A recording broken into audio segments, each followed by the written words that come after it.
Olá, boa tarde pessoal. Estamos aqui mais uma vez, né?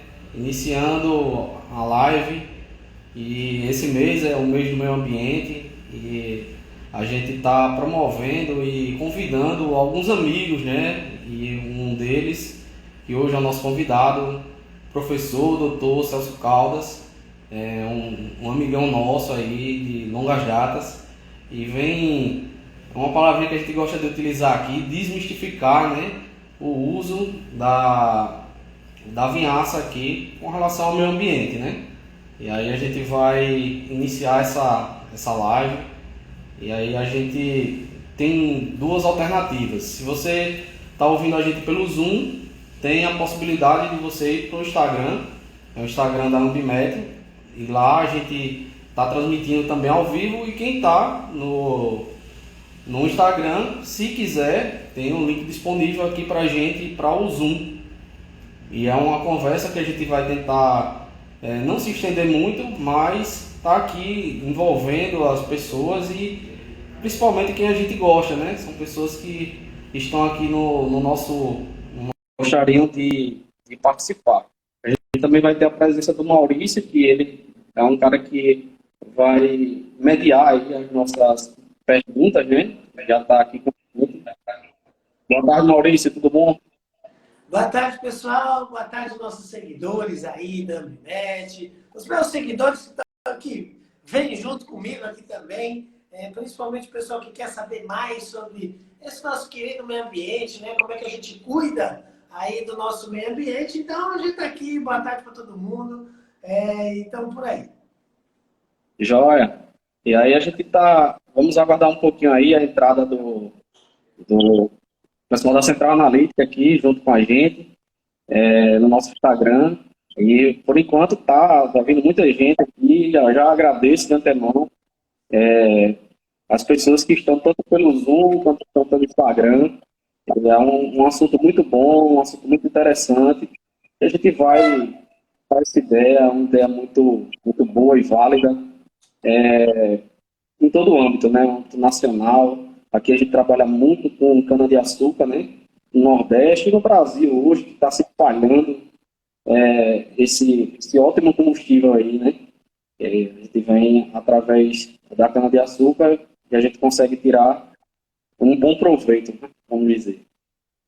E principalmente, né, Tiago, cuidando do nosso meio ambiente. A gente está aí no mês do meio ambiente. A gente sabe que teve o dia do meio ambiente, depois a semana do meio ambiente. Aí agora a gente já consegue trazer a importância dos cuidados com o meio ambiente já para o mês inteiro. E quem sabe até eu torço para o ano inteiro ser o ano do meio ambiente, para que a gente sempre tenha esse cuidado redobrado com o nosso planeta Terra, que eu vivo dizendo. Não tem fora, né, Tiago? Não existe fora, né? A gente tem que cuidar aqui dos nossos recursos naturais e cuidar do nosso querido planeta Terra. Exatamente, Maurício. Só mais um instantinho aqui, pessoal. Vamos tentar conectar aqui. Aham. E aí a gente está promovendo, né, Maurício, esse mês, a gente está chamando esse mês de Ambimet Verde, né? Estamos direcionando todas as nossas forças, uma campanha que a gente vai estar durante esse longo tempo aí, durante esse mês, né? Tentando administrar e mostrar às pessoas que a gente também tem esse lado ambiental, né? Trazendo especialistas na área e agora acabou de entrar o professor Carlos Caldas. Boa tarde. Olá, boa tarde. Professor, boa Professor, tarde, seja bem-vindo. de antemão, professor, já gostaria de agradecer ao senhor pela disponibilidade, pelo tempo que o senhor disponibilizou aqui para a gente. Muito bom. Eu sei que é uma correria muito grande e a gente está fazendo esse evento online, né?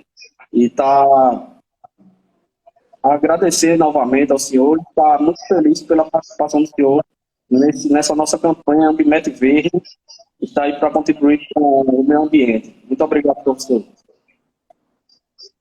Eu que agradeço. Um prazer imenso de revê-los, rever mesmo nesse momento de difícil convivência, todos longe, mas felizmente a internet tem um lado bom e aí a gente pode, pelo menos, interagir melhor e discutir um pouco sobre esse assunto da vinhaça, falar um pouco do meio ambiente.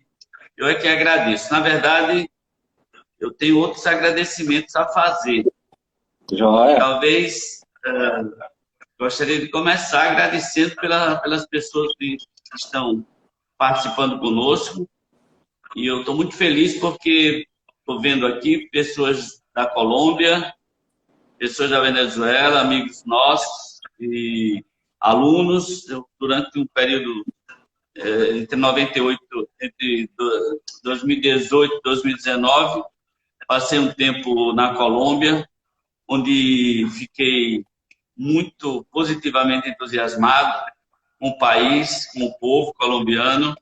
Fui belíssimamente aceito por todos na Universidade de Santiago de Cali. Estou vendo aqui algumas pessoas participando. Também tenho amigos que estão participando aqui da Venezuela, amigos muito queridos. Fora os companheiros de trabalho, alunos, enfim, um momento muito agradável para mim. Muito obrigado mesmo. Mas eu acho que eu tenho um agradecimento ainda mais a fazer, Tiago. É a foto do convite. Quero agradecer pela foto, porque é uma foto que me deixa mais jovem, pelo menos uns 20 anos para trás, então eu quero agradecer. E até pessoas achavam que eu havia feito uma harmonização facial, mas infelizmente não preciso ainda, nem tô com esse interesse.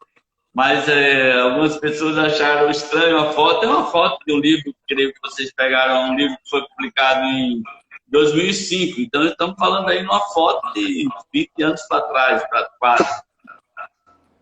E aí não tem jeito, a gente envelhece. Mas, enfim, obrigado mesmo pelo convite, pela lembrança.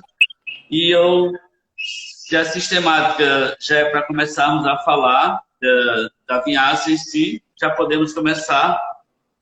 Creio que vocês conduzem depois algumas perguntas, caso hajam.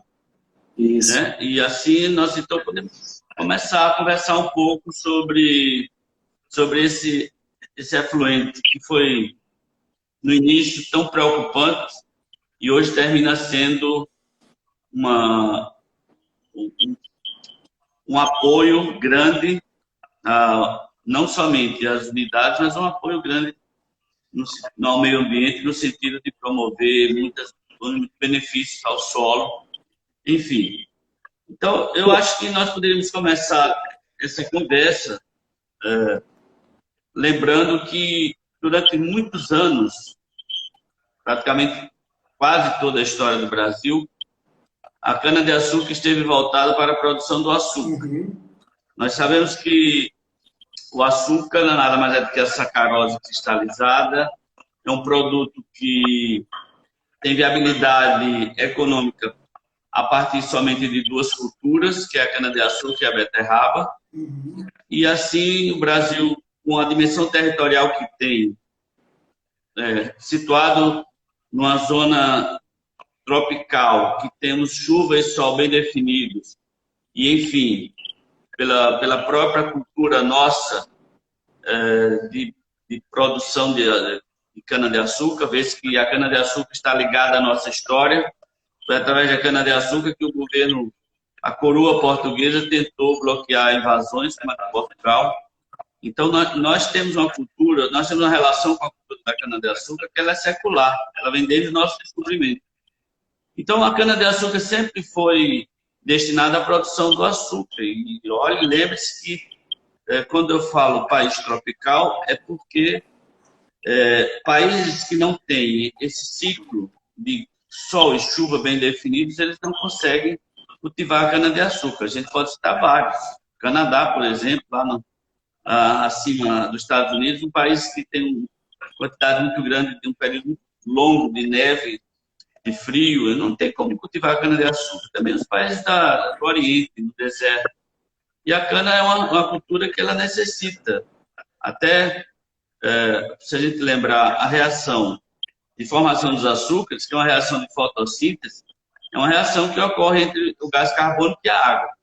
Tá tudo bem, o gás carbônico está na natureza, mas a água, se não houver água, não há essa reação. Por outro lado, também, olhando os países frios, se não houver a energia do sol, ou seja, se não houver a tal do fóton que faça o processo de fotossíntese, a gente não vai ter essa formação dos açúcares. Então, nós temos toda essa vocação para a cultura da cana-de-açúcar e, justamente por tudo isso, nós somos hoje o maior produtor de cana-de-açúcar do mundo.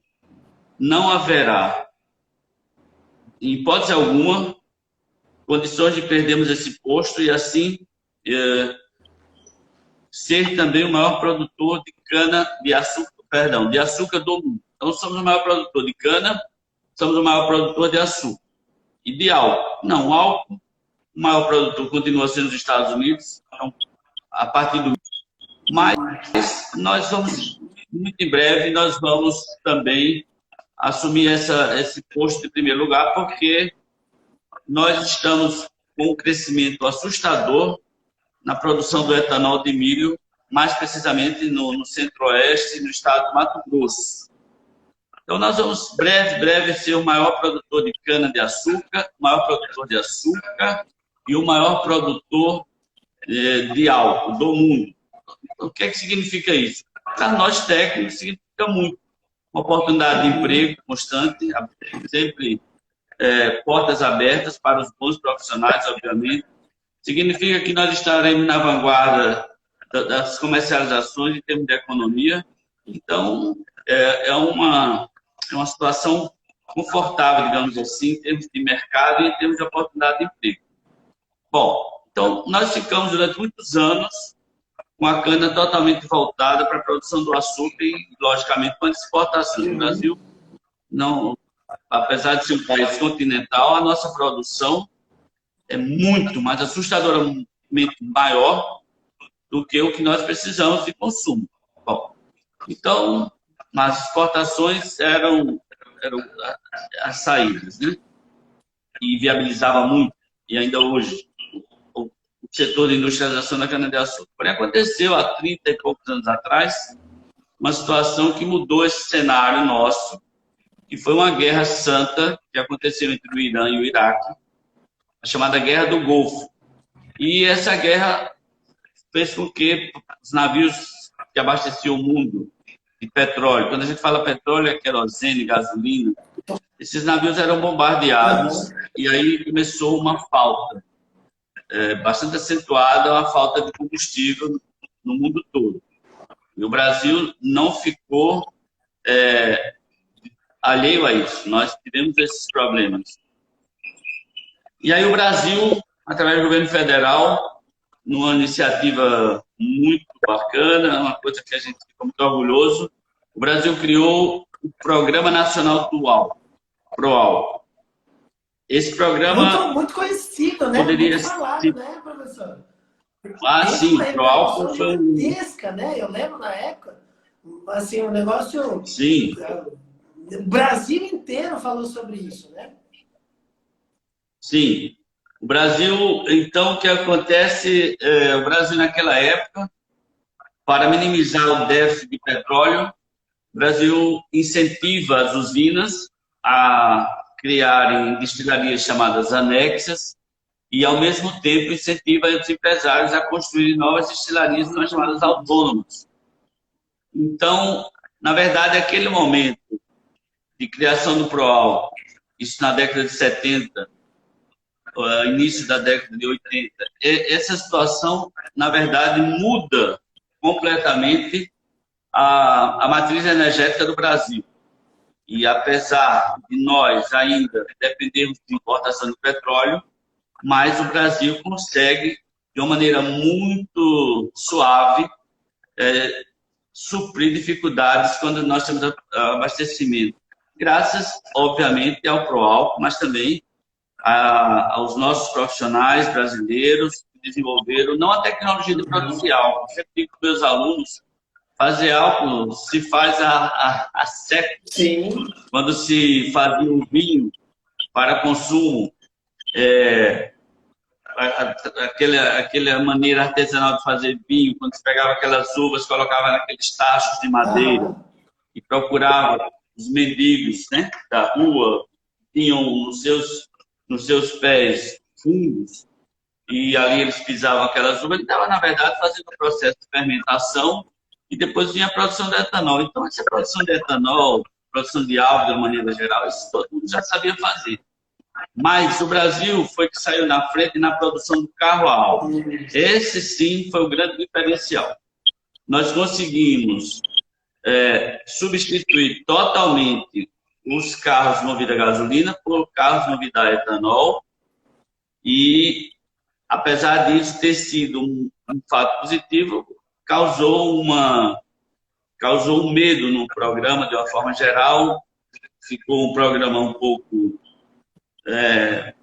desconfiado, a população, porque nós tivemos uma época no Brasil que 98% dos nossos carros eram movidos somente a etanol.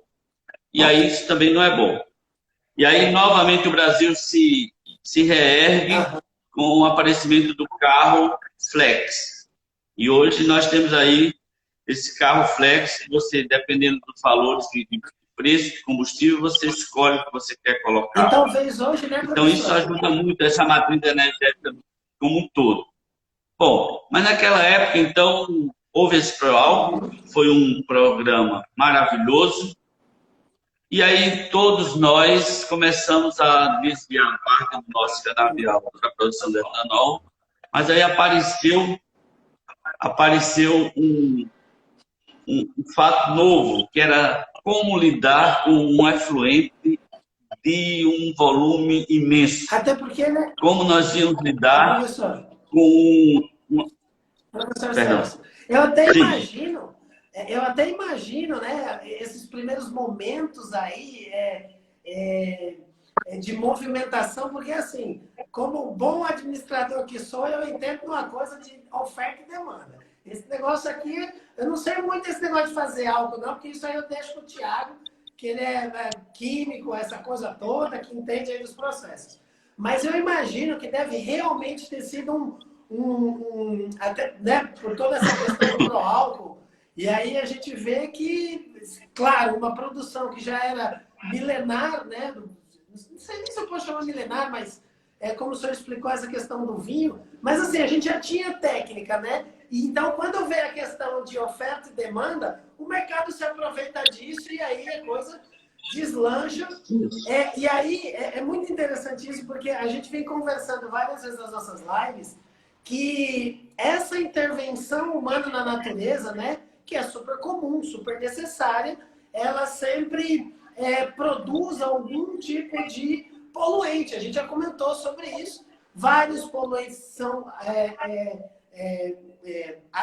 o próprio planeta ele consegue ajustar toda essa questão do poluente, mas aí vem a questão da vinhaça, né? Então ó, professor, eu fico imaginando o boom que deve ter dado nesse produto o produto que faz parte desse processo. Então, acho que vale a pena, a gente vai falar bastante dele, mas ó, vamos primeiro dar um oi para a galera aqui, professor Celso. Eu estou vendo um monte de gente saudando aqui. O gcosta.br pedindo a live. Ó, a live vai ficar gravada, viu? Mas aqui, professor Celso, um monte de gente saudando. Abraão mandando um super abraço. Ele que é lá da usina Ipujuca. Mais gente aqui, professor Celso. Ó. Ideraldo Borba, ao mestre Celso Caldas, meu respeito ao amigo. Aderson Pessoa Júnior, grande amigo Celso Caldas, só assim para revê-lo desde as nossas reuniões na ABNT em São Paulo. Professor Celso, é uma satisfação estar aqui com o senhor. Ideraldo aqui mandando um forte abraço de novo. O né, Thiago? Está aqui com uma sumidade dessa. Ó, Antônio Carlos, da usina Caeté, Diegão Correia, da usina Pinheiro, de Laranjeiras. Pessoal, tasca o peteleco no coraçãozinho aí e vai mandando de onde vocês são, que a gente vai falar aqui ao vivo. Jorge Torrella, Passo Fundo, grande abraço, parceiraça nossa. É ou não é, Tiagão?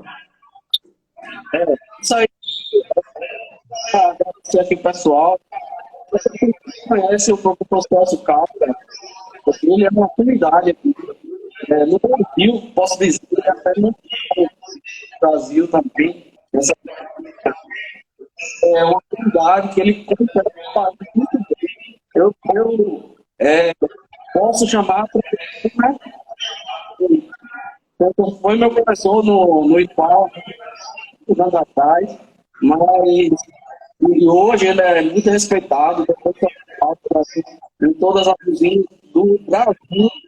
Ele já ficou de uma pastora, se mudou, e está aqui explicando para a gente, né, esse processo que agora parou nessa questão crucial, né, que afeta o efluente depois da captação do álcool. E professor, ele tinha uma proporção aí que gira em torno de 1/10, né? 10 vezes mais do que a produção de álcool, né? Sim, na verdade, existem alguns fatores que fazem com que essa proporção de álcool produzido e volume de vinhaça varie um pouco. Isso por quê? Porque, na verdade, como eu vinha falando, o Proálcool ele incentivou as usinas a criarem suas destilarias anexas, e essas podem, então, se dão o prazer de trabalhar ou com matéria-prima, ou caldo de cana ou no próprio melaço. Já as destilarias autônomas, elas praticamente somente trabalham com caldo de cana. Então, esse mix, ou trabalhar só com mel e caldo, faz com que a proporção de vinhaça por litro de álcool produzido varie um pouco. Mas é uma média, Thiago. Isso aí nós trabalhamos hoje, nós consideramos aí em torno de 14 litros de vinhaça para cada litro de álcool produzido. Nossa Senhora! Bom, sim. E depois vamos chegar a números astronômicos em função dessa relação e em função da nossa produção de etanol, que só vem crescendo no Brasil. E como eu falei há pouco, nós vamos depois dar números bem atualizados, mas vem crescendo também porque o estado do Mato Grosso está com uma produção muito alta já, uma produção de etanol de milho. Bom, então, se a gente voltar naquele breve histórico que nós estávamos falando, então chegou o momento em que nós tínhamos a tecnologia muito bem definida para a produção do etanol. Por outro lado, a tecnologia de fabricação dos motores a álcool estava muito bem sacramentada, mas aí tinha uma pedra no sapato, que era esse volume exagerado de vinhaça, que é bom também citar, até porque nós temos pessoas de outros países, citar que essa vinhaça é chamada também de vinhoto ou de restilo. Bom, então, o que foi que aconteceu na época? E aí apesar da foto do convite tá bem desatualizada, mas a velhice traz algumas coisas que dão prazer, porque eu vivi esse tempo. Maturidade. Isso. Troquemos a palavra. Porque eu vivi muito de perto isso, porque eu havia saído do curso da primeira turma de Química da Escola Técnica. Imediatamente eu fui para Recife fazer o curso de Engenharia e voltei para Maceió. Então, Alagoas, na época, era o segundo maior produtor de cana do Brasil. E aí, as pesquisas em Alagoas, a produção de cana, enfim, eu pude ver tudo isso bem de perto. E o que acontece é que, com esse volume tão grande, o que é que se fazia com esse volume? Bom, então vejam vocês, eu me lembro perfeitamente de uma situação que levei uns alunos eu não era ainda professor.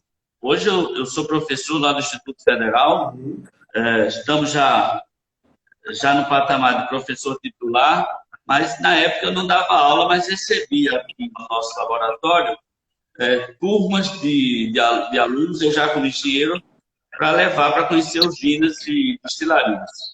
E levando um grupo desses meninos para conhecer destilaria, me lembro da destilaria da usina Sinibu, que fica em São Miguel dos Campos, eu fui levá-los para conhecer aonde se colocava o vinhoto ou a vinhaça. Na verdade, o que aconteceu eram construídos açudes que eram chamados de áreas de sacrifício. Você imagina como tinha-se medo dessa vinhaça. Chamavam-se áreas de sacrifício. Eram verdadeiros açudes, onde aquela vinhaça ficava ali, se concentrando, é certo, também percolando, e ali, aquela região ali, digamos assim, que era abandonada. E eu levei esses meninos para conhecer uma dessas áreas, que, se a gente olhar do ponto de vista da engenharia ambiental, poderia chamar isso de lagoas de estabilização, mas, na verdade, é um termo inadequado, porque seria lagoa de estabilização se eu realmente aproveitasse seus efluentes. E, naquela oportunidade, não se pensava em aproveitar nada. Ali era o cemitério da vinhaça, era o cemitério da vinhaça. Produzir e o que aconteceu? Vejam. Era produzir e jogar, né? Como efluente, sem tratamento. E deixar. Isso aí. E aí o que acontece? Vejam vocês. Isso todas as usinas do país faziam isso. Mas aí aconteceu um acidente em uma usina de São Paulo e esse açude, ou essa área de sacrifício, ela rompeu. Não nas proporções desses brumadinhos da vida, mas rompeu aquele açude e a vinhaça derramou por uma área muito grande de um canavial e ali se achava que aquela área não ia mais ter a mesma produtividade de cana que outras áreas teriam. E, para surpresa de todos, quando nas safras seguintes as melhores produtividades agrícolas estava justamente sendo naquela área que houve esse acidente. Incrível. E aí acendeu uma luz, porque, olha, o que está acontecendo? Como é que um efluente que tem um pH ácido na ordem de 3 a 4, que tem uma carga orgânica tão forte que não pode chegar nem perto de nenhum corpo receptor, como que esse efluente faz isso aqui de aumentar essa produtividade? Bom, a partir dali começaram vários estudos, começaram pesquisas, e uma delas, que foi muito marcante, né, pelo menos para a minha vida profissional, porque eu já trabalhava na cooperativa dos usineiros, a cooperativa tinha uma destilaria do Grupo Toledo que ficava em Penedo, e nessa época, 85, 86, a cooperativa estava justamente formando esse grupo de engenheiros que eram pessoas que tinham que se profissionalizar muito para levar essas tecnologias para as usinas que faziam parte da cooperativa.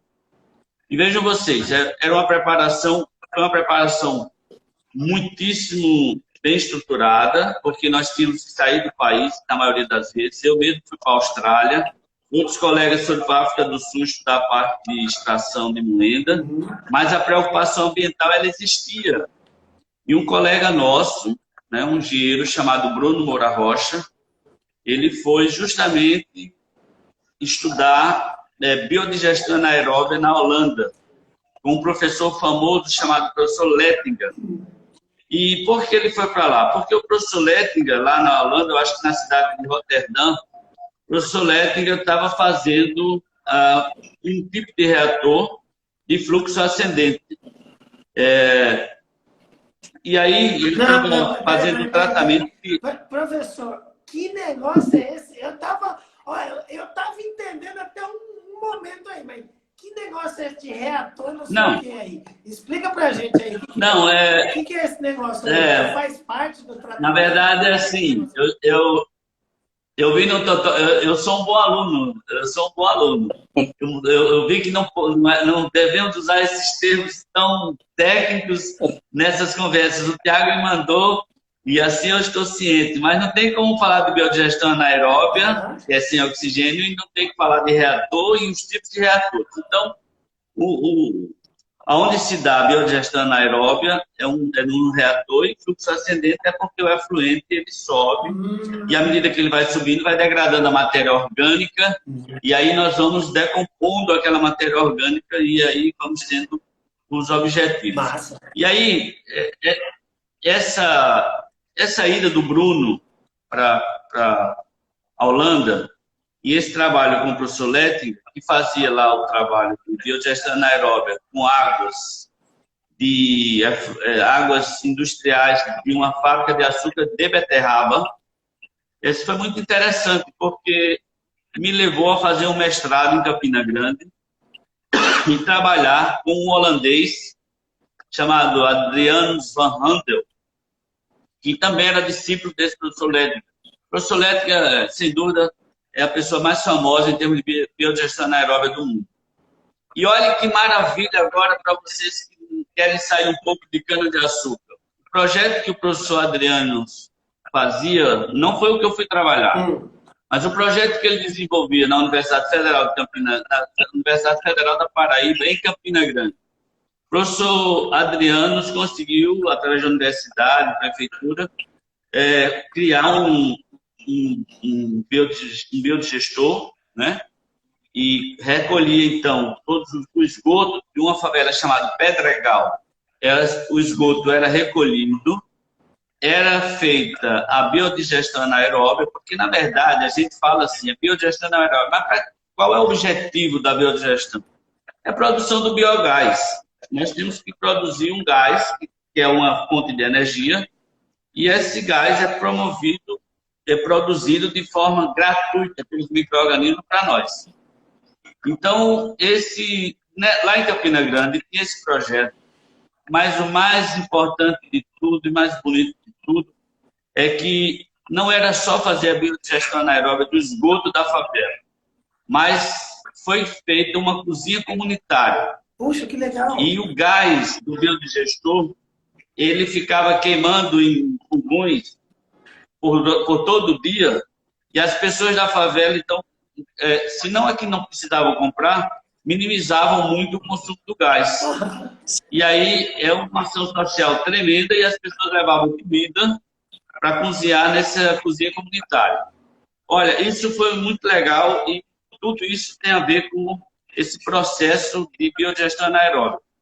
Bom, por que eu estou tão envolvido nesse processo da biodigestão anaeróbica?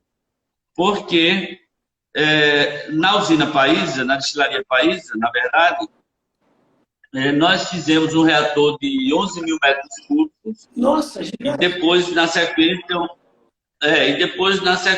de dois outros reatores de 24 metros cúbicos. Então, a usina Paísa, em Penedo, começou a trabalhar com 3 reatores, um de 11 e 2 de 24 metros cúbicos. Bom, qual era o objetivo? Nós pegávamos a vinhaça, ia para é escala piloto, não é escala laboratório, porque 24 metros cúbicos são 24 mil litros. E aí nós tínhamos essa produção. Qual era a ideia? Era a produção do biogás. E esse biogás ia ser purificado, porque o biogás que nós falamos é uma mistura, um mix de CO2, que é o gás carbônico, e o metano. Para nós interessava o metano, porque o metano a gente poderia colocar nos caminhões, mover os caminhões a gás. Agora eu estou vendo um monte de posto vendendo gás, enfim, era essa a ideia lá atrás. Então, veja que maravilha. Isso aqui em Alagoas e Penedo. Nós tínhamos, então, que fazer a biodigestão anaeróbia, o efluente da biodigestão anaeróbia da vinhaça, jamais a gente conseguiria adequá-la para fazer uma emissão em corpo receptor, como rio, lagoa, nada, sem condições.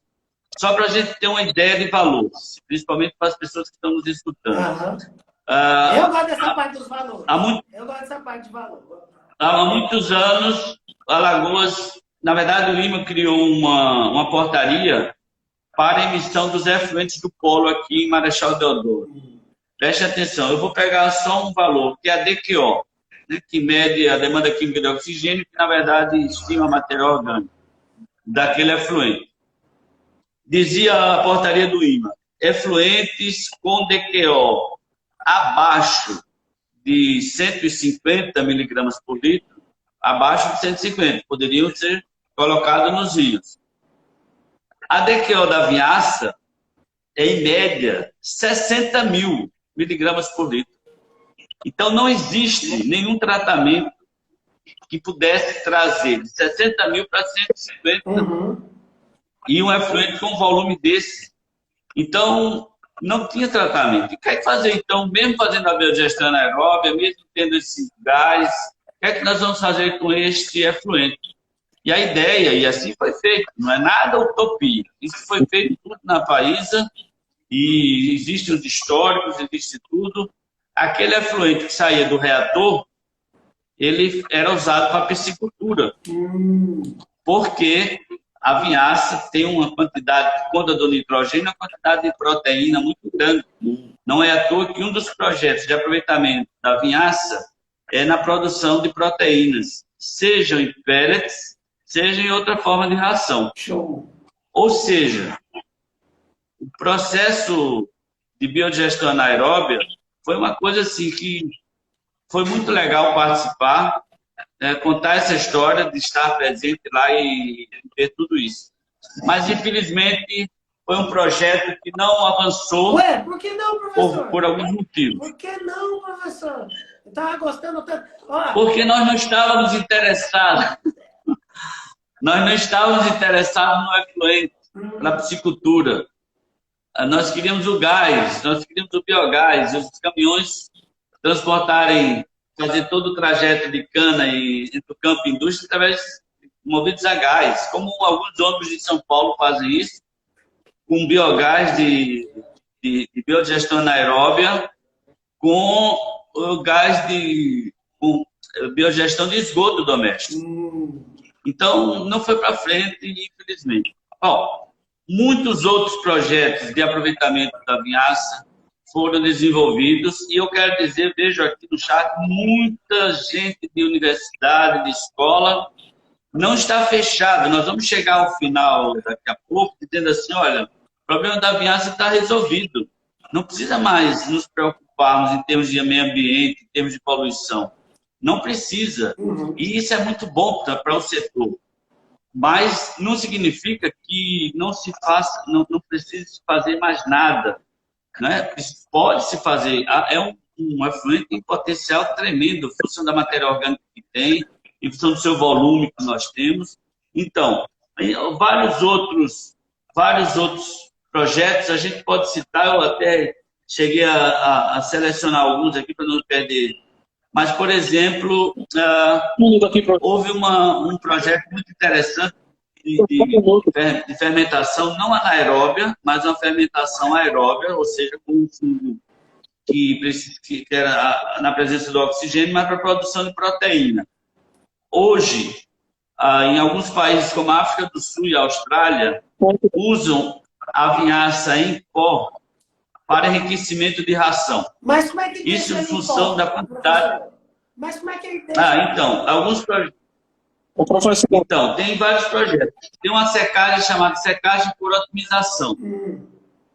Essa secagem, e tem incineração, enfim, tem vários processos que você retira essa água, concentra a vinhaça e a partir daí faz a incineração. E olha que maravilha, você pode até transformá-la em pellets, nos pelletzinhos, e aquilo ali ser ração de piscicultura. Tenho certeza que todos vocês já viram essa raçãozinha de peixe. Só um segundo. O áudio do senhor lá no Zoom está desligado, só para ligar o áudio. No Zoom? Isso. Eu tenho uma mensagem pedindo para desligar o Zoom, não?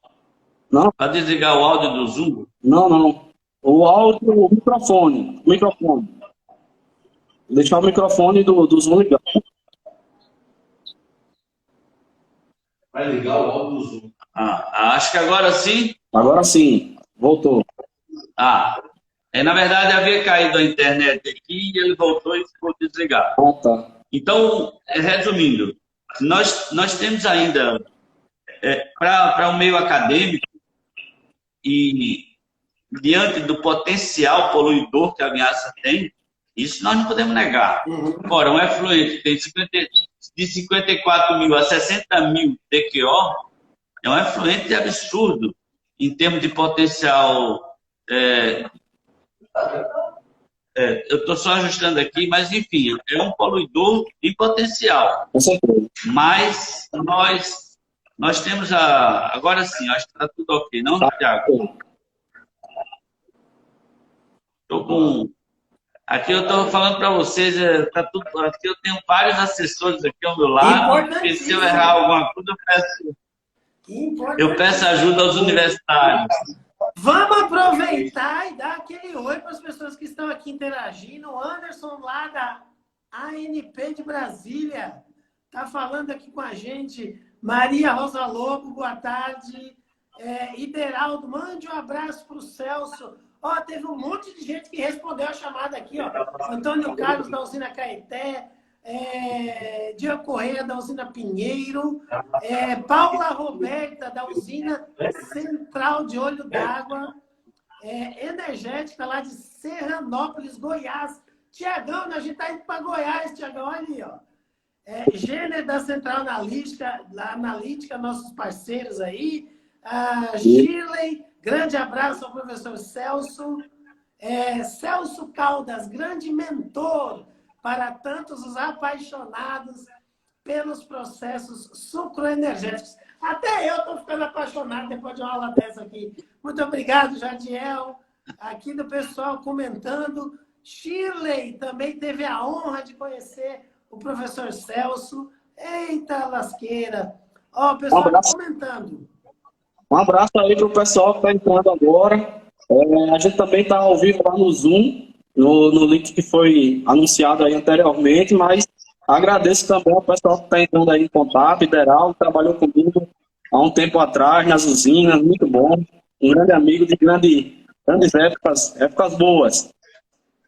Professor, está tendo uma aula aqui. Pessoalmente, estou me sentindo lisonjeado de estar ouvindo essa aula. E eu estou vendo aqui que o senhor participou efetivamente, né, dessa questão do uso e para onde a gente ia utilizar a fumaça dentro do setor sucroenergético.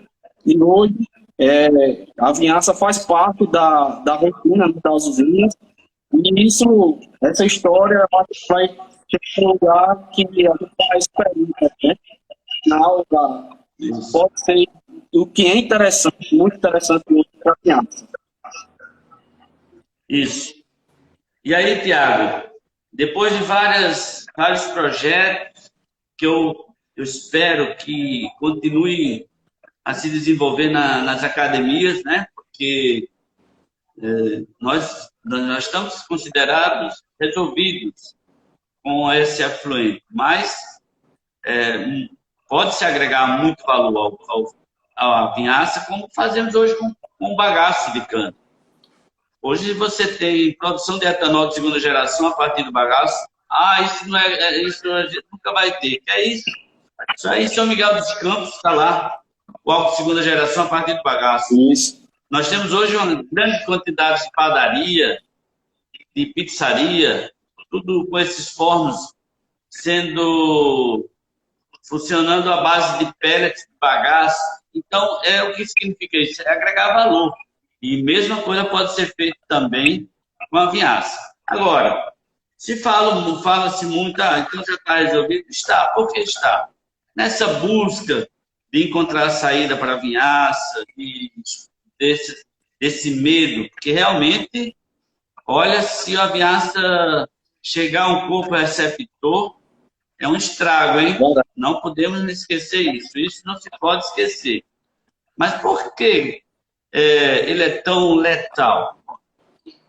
É letal para os micro-organismos aquáticos, mas eu, ainda mesmo assim, vou fazer uma defesa da vinhaça perante outros efluentes.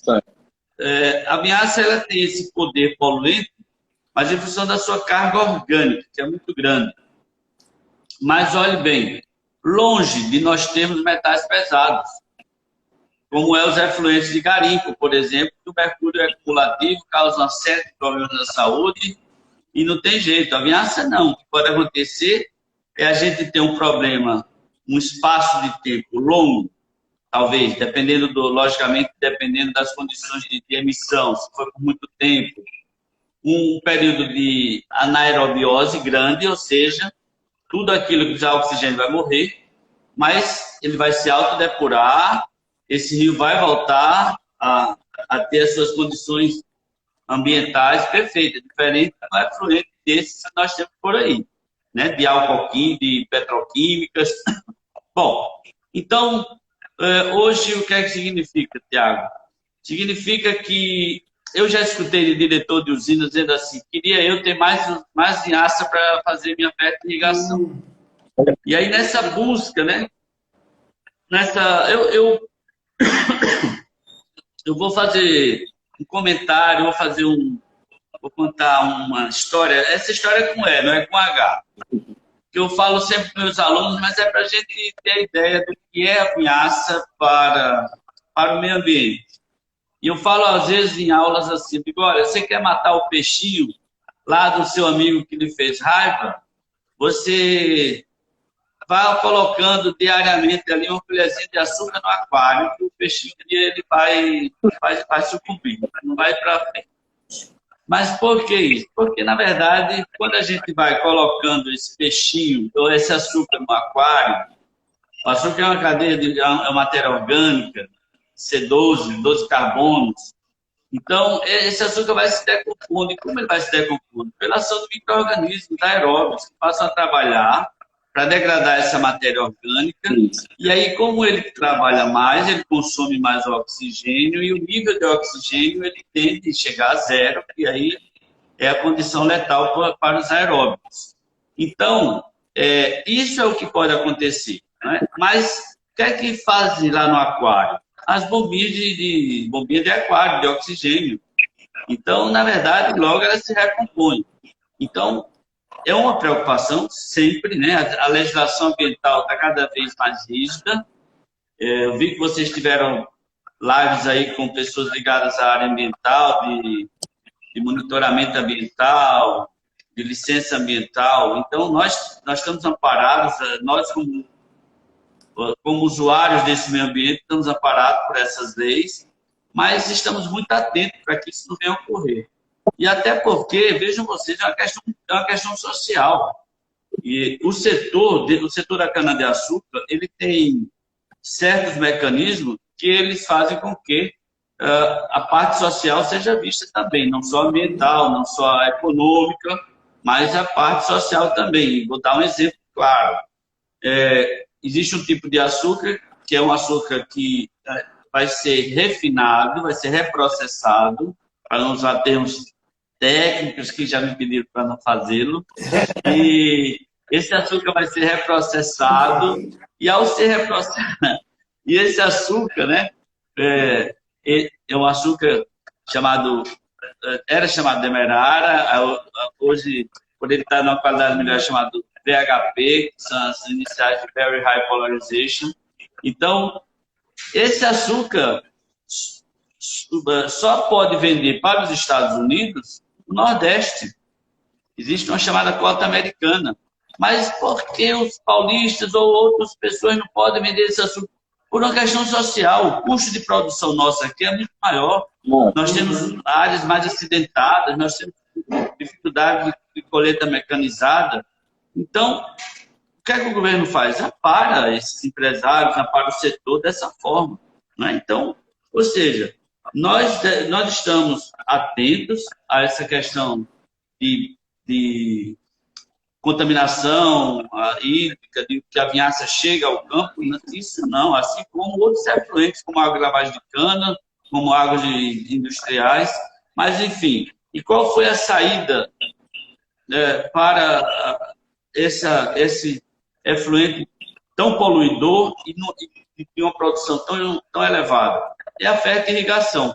Sim. Porque naquela busca de conhecer a vinhaça, de conhecer os seus componentes, aconteceu naquele acidente uma coisa interessante. Olha, eu tenho um efluente com pH de 3. Se eu jogar esse pH no solo, esse efluente, o meu solo vai ficar ácido, não vai nascer mais nada.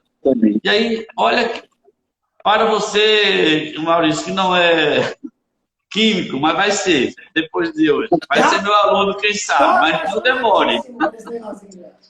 Estou adorando esse negócio aqui já, professor. Mas não demore, porque não devo trabalhar por muitos anos lá dando aula. O que é que aconteceu? O pH, que todo mundo esperava que o pH do solo ia cair muito e ficar ácido, aí o pH neutralizou-se praticamente, subiu o pH, que é um fato maravilhoso para a cultura da cana-de-açúcar. Ué, mas por que aconteceu isso? Bom, hoje as coisas já estão bem esclarecidas. A vinhaça ela tem certos cádmios, principalmente os cádmios do grupo 1 e do grupo 2, maior quantidade o potássio, o cálcio também, do grupo 2, são elementos que têm uma afinidade muito grande por ânions, e aí esses se juntam com um âniozinho chamado oxidrila e formam as bases, que as bases neutralizam a acidez. Olha que maravilha, isso é uma coisa divina.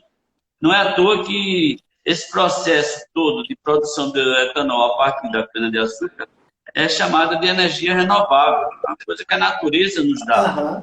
Né? Então, nós também temos que dar essa natureza. Mas, enfim, nessa busca, descobriu-se que o potássio ele tem uma concentração que chega até, dependendo do... Eu lembro que eu falei da questão do mosto, dos níveis, né? Se faz algo só de cana, se faz algo só de mel, chega a 5 kg de potássio na forma de óxido por metro cúbico de vinhaça. E esse potássio é chamado de macronutriente. A cultura da cana-de-açúcar, ela precisa de macronutrientes e micronutrientes. Então, os macronutrientes é nitrogênio, fósforo e potássio. E aí eu estou com um efluente que tem uma quantidade dessa de um dos macros, que é potássio. Então, o que acontece? Neutraliza-se a acidez do solo indiretamente e ainda mais fertiliza. Por isso que a palavra é fertirrigação. Eu sempre falo isso para os meus alunos. Quando a gente está somente colocando água em uma cultura, nós estamos fazendo uma irrigação. Isso. No momento em que a gente coloca junto com a água um fertilizante ou um nutriente, seja ele macro ou micro, esse processo a gente chama de fertirrigação. E aí, essa foi a saída para esse efluente. Bom, o que é que acontece? Eu queria... Tiago, eu não sei se vocês deram um prazo, o tempo estimado de 1 hora, já quase falei isso. Isso. Mas...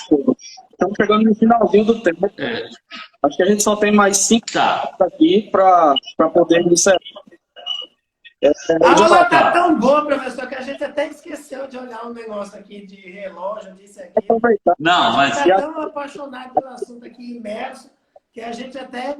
Mas sim, a gente tem aí um período de tempo aí, e a gente já está começando... Mas Tiago, eu como professor, costumo estender os horários e realmente em 5 minutos a gente já conclui. Você podia não estar, mas eu estava atento aqui, são 14h35. Isso. E eu separei então 5 minutos para dizer que através do Robério aqui comigo, nós levantamos os dados das últimas safras de cana, de açúcar e de álcool no Brasil.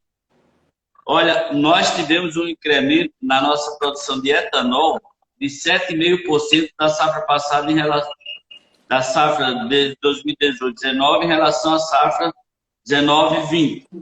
Ou seja, na última safra, nós tivemos um crescimento de 7,5% na produção do etanol. Por que esse crescimento? Há vários motivos. Nós estamos aumentando o canavial em certas áreas, nós estamos com essa nova matéria-prima, que é o milho, que também vai mudar. Olha, eu tenho certeza que o Brasil, em termos de combustível, teve essa fase de 1980, 70, 80, digamos assim, e agora terá outra, essa que nós estamos vivendo, com essa instalação dessas destilarias à base de milho. Sabe por quê? Porque essa tecnologia, ela já é dominada, essa tecnologia já existe. Os Estados Unidos é o maior produtor de cana. Às vezes, sem querer ser crítico, perdão, de álcool, sem querer ser crítico, o pessoal fala assim, Celso, você acredita nesse álcool de segunda geração, esse álcool de palha? Eu falava, olha, eu tenho minhas restrições, porque essa palha gera energia, então estou concorrendo álcool com energia, de vender energia para a concessionária. É uma guerra meio desleal. Mas o álcool de milho, ainda mais você pode estocar esse milho para você ter uma safra durante o ano todo. Então eu trabalho com cana, quando começarem as chuvas, o meu milho está estocado. Isso não é utopia. Isso está lá na região de Vale do Rio, Carmo do Rio Verde, Sorriso, aquela região toda do Lucas do Rio Verde. Então está lá, aquilo já existe. Bom, e aí eu quero fechar com um dado estrondoso para todo mundo se assustar. Nossa Senhora. Foi 0 para cá, foi 0 para lá, não de nota, mas de produções. Olha, nós produzimos na safra passada 35,6 bilhões de litros de etanol. Nossa Senhora! 35,6 bilhões de litros, o país todo. Moendo aí em torno de 630 milhões de toneladas de cana. Por isso que eu falo, não tem nenhum país, a Índia tenta chegar próximo a nós, não tem como. Vou até, aproveitando meus amigos colombianos que estão aí assistindo conosco, esse bate-papo, meus ex-alunos, minha amiga Juliette, que é ex-reitora lá da universidade. Olha, a Colômbia, deixa eu fazer um... O Brasil hoje tem em torno de 600 usinas de destilaria, 600, não esqueçamos desse número, 600. Nossa vizinha Colômbia aqui tem 13, só para vocês imaginarem a grandeza desse país em termos de produção de cana no cenário mundial. Bom, então, o que significa? Essa produção de etanol de 35,6 bilhões de litros também vai gerar uma quantidade grande, enorme de vinhaça. E nós conseguimos fazer, todos os pesquisadores conseguem fazer uma relação entre o poder, a capacidade orgânica, o poluente da vinhaça com o esgoto doméstico gerado por habitante. Ou seja, um habitante gera 54 gramas de DBO por dia. Então, essas relações nos permitem fazer aqui chegar a um número e vocês vão ficar acreditando que não possa. Mas, olha, a vinhaça que nós produzimos na safra passada, ela, em termos de carga orgânica poluente, ela equivale a metade praticamente da população brasileira. Nossa. Nós somos em 214 milhões de pessoas. Essa carga orgânica existente na vinhaça equivale aos dejetos, ao esgoto doméstico que metade da população do Brasil, aí 133 milhões de pessoas produziriam. Nossa. Então, é uma coisa assim estrondosa, mas todo dentro das possibilidades de utilização desse efluente sem causar maior problema ao meio ambiente. Obviamente que com todas as restrições e com todos os cuidados que nós técnicos conscientes temos. Enfim, Tiago, eu acho que, não sei se vocês abrem a questionamento, era mais uma história que eu queria contar sobre esse efluente e tendo o prazer de estar participando dessa live com vocês. Professor, agradecer mais uma vez. Né? Tem perguntas aqui em espanhol. Eu não domino muito bem o espanhol. Como não? Não domino muito bem. Eu já vou passar aqui para o senhor essas perguntas. Que foi o Juliette que está aqui no chat do Zoom. eu já passei aqui para o senhor pode responder ela depois. Só agradecer mesmo, e assim, essa finalização foi muito importante que o senhor falou, que agrega dois viés, né, que a gente tem ponto aqui, que é o meio ambiente e a utilização da indústria para que isso seja uma balança equilibrada. Né? Hoje a gente tem um equilíbrio, busca um equilíbrio entre o meio ambiente e as fabricações, né, e as indústrias. E isso mostra que o setor está preocupado com relação ao meio e faz esse equilíbrio destinando esse resíduo, né, que a gente pode considerar um resíduo. Agora, com essa aula, a gente pode considerar um resíduo, e aí esse resíduo utilizado devidamente, né, utilizado com responsabilidade, os campos, eles podem até melhorar a qualidade e a quantidade de açúcares aí para serem destinados para o alto. Professor, muito obrigado, a gente agradece de coração. Esse é o primeiro, eu vou puxar o pé do senhor para a gente fazer mais, viu? Pode ficar preparado aí para a gente fazer mais lives aqui. E eu agradeço. A gente já está no grupo aqui do Instagram, a qualquer momento pode me derrubar antes que isso aconteça. Eu agradeço ao pessoal que está aí assistindo com a gente, o pessoal que está aqui com a gente. Foi muito importante essa vida e acompanhe. Esse mês tem mais lives, mais professores aí que vão fazer parte dessas lives. Quinta-feira, 2 horas, um monte de professor e é um professor também com um coração muito grande, como o professor Celso. Ele vai aqui apresentar esta tarde, quinta-feira. Mas vamos lá. Obrigado, professor. Agradeço e aqui estamos encerrando. Obrigado, professor. Tá bem, eu que agradeço. Um abraço a todos. Tchau, professor. Um abraço. Tchau.